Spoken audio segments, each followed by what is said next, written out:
U savremenoj gimnaziji veliku pažnju posvećujemo pravilnom razvoju naših savremenih gimnazijalaca. Zbog toga nam je fizička aktivnost veoma važna, ali takođe bitno nam je da upoznamo različita interesovanja naših učenika. Zbog toga je fizičko vaspitanje u savremenoj gimnaziji stvarno drugačije.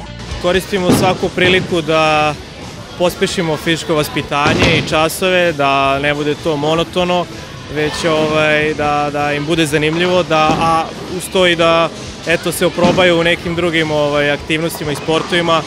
U ovom slučaju to je kuglanje.